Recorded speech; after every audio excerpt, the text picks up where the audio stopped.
No bullshit, full walkthrough, ordinals, Bitcoin, runes, catching you up to speed to everything you need to know. Shout out to a friend that took a phone call from me and sat on the phone with me for hours for multiple days so I could really understand all this shit. Let's start with nodes. Mining is the process of the new Bitcoin transactions being verified and put onto the blockchain. In its simplest form, this is happening because the miner is solving a cryptographic puzzle. Imagine that once this puzzle is solved, and then that's broadcast to all the other miners that were trying to solve it. So the miner that solved the puzzle gets the reward of that block. The reward being a combination of newly created Bitcoins and all the transaction fees from all the transactions that happened in that block. Hence, an incentivized reward for you to mine and stuff, but only if it's profitable for you. Seeing some people on the timeline just running their little nodes, and I think that this is something that we definitely need to go over. I know that there are mining pools. I know that there's gotta be mining farms out there. Is my single or 2 or 3 or 4 or 5 nodes worth it? And what would that cost me a month? According to ChatGPT, after I asked it to estimate the total electricity cost for a single node mining operation from a laptop, it gave me a rough estimate, but stated that the actual feasibility and profitability of mining Bitcoin on a laptop are practically non-existent. So I asked ChatGPT the cost for running 5 nodes on the best, most specialized hardware. What would that cost me initially? What would that cost per month? And at what point am I starting to make profit on this thing? It figured out an equation to estimate the electricity cost. It calculated the net profit, and it looks like it's running at about $941.85 per month. So we ran it all back to account for 5 miners. After about 5.5 months, you break even under ideal conditions, which you're able to start making a monthly profit of about $4,709. Is it worth it? Electricity, the heat, the what? I don't know. This is someone's thing that's gonna get them excited about Bitcoin. The nodes, yes. I'm excited to explore this part, but I'm excited to move on. Now that you're clear about how important these blocks are to the entire ecosystem of Bitcoin, let's talk about Satoshis, Inscribing, and Ordinals. I'm in the US, I'm gonna imagine now and start explaining things like the dollar. I have a $1 bill in my pocket and I'm gonna go to the store and I'm gonna hand it over to someone for a Red Bull. That dollar then goes into that cash register and either gets handed to the next person in change or ends up in a bag going to the bank at the end of the day. But whatever happens to it, it is switching hands. That dollar could be on the other side of the country in a week. I want you to think about Bitcoin blocks in this same way.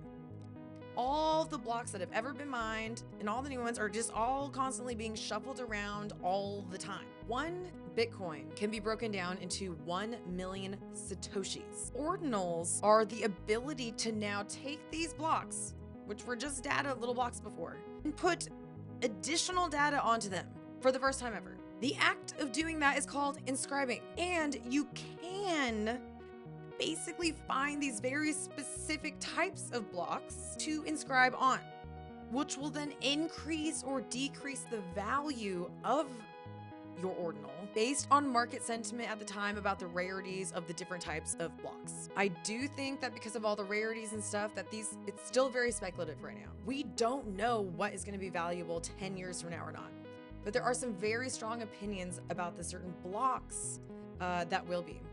Just to give you like a small sample of the types of blocks that I'm talking about and like rare types of sats. This is just an image from the Ordinals bot website. As you can see, you can get a random inscription, block 9, block 999, the pizza. These are the blocks that were used during that 10,000 K in Bitcoin transaction that happened to purchase the 1 pizza. Vintage, uncommon. I know that there's rares that aren't listed here. Block 78, Nakamoto, black. To be honest, you guys, I don't know what all of those mean, but I do know a couple of them. So when something is labeled a pizza block, this means that it was one of the blocks that was there for that purchase of the $10,000 for the 1 pizza. If you want to explore the rarities and start understanding this part of it all more, Ordinals and all this shit is for the collectors. If you were there for the 2021 NFT boom and you are into this type of shit, like this is for you. Best case scenario has been suggested to me to have a balance between doing your own inscriptions and collecting ordinals. Magic Eden Marketplace is insane for this shit. Not only can you easily trade and collect and find collections, collections will show you right there in the interface if it's a specific or rare, whatever kind of Satoshi. Because of the ability to inscribe onto these blocks, potentially rare blocks. Of course, there would be a whole movement towards Satoshi hunting. Literally, Satoshi hunters are out there right now trying to find these blocks. After learning about this, I was like, okay, so let's say you find a rare one. What do you have to do? Then go on an open market? No, guys, you don't. Because there's already a place called Saturn that literally will give you the fair value price for whatever freaking Satoshi that you find. Is it going to be valuable for me to hunt for these things? Collecting ordinals, yes. I can see myself understanding and getting behind that. And I'm excited to know more about the rarities, less from a, I'm going to go hunt them side, and more from a, okay, now as I'm looking for ordinals, I'm probably going to be looking for these things too. You know about Bitcoins and nodes and blocks and fucking Satoshis and ordinals and inscribing. You know it now. Now get ready to have your mind just, because this is the part that I want to participate in. Runes is a protocol. This protocol will be available on Bitcoin after the halvening. I can't remember why. Not important. The important part is that it's happening. It hasn't happened before. This is the first time it's happening. You're still early. Yes, I know it's Bitcoin halving. I am purposely saying the halvening because it's an epic moment that's going to happen between the 19th and the 20th. This moment will happen and Runes protocol will be live. And in the simplest terms possible, we essentially now will have coin trading, meme coin trading on fucking Bitcoin for the first time ever. Runes. Let me even make it slightly less confusing to you. Go to Magic Eden right now. Go to the Bitcoin page. There is no way to currently separate these right now. But what we're seeing is a combination of collections from the following. These are either Ordinals collections, which are just inscriptions on these blocks, remember? Or they are essentially pre-sales for runes.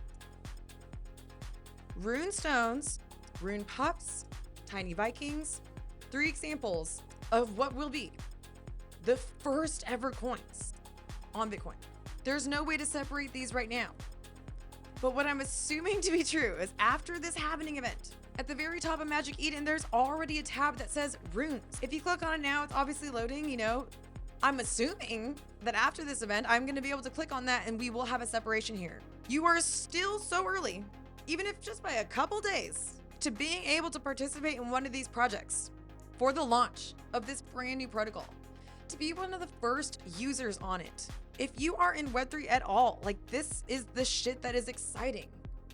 Being early to these incredible things that are gonna absolutely take off. Again, all speculation about which one of these are real. Be very careful. The 3 examples that I gave are ones that I've done a lot of research on and have looked into. I'm also imagining people are gonna start launching projects that just have the word ruins in them and aren't related to that at all.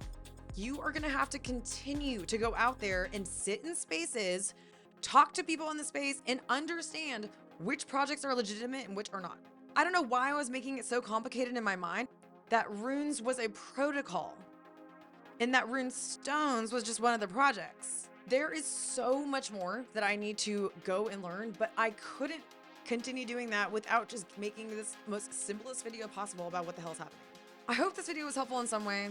Please tag all the ordinals, runes, anybody, Bitcoin people that I need to be watching their content. I would love to know. Tag them here, and I will definitely let you know if I find out anything new or significant. Have a great day, guys.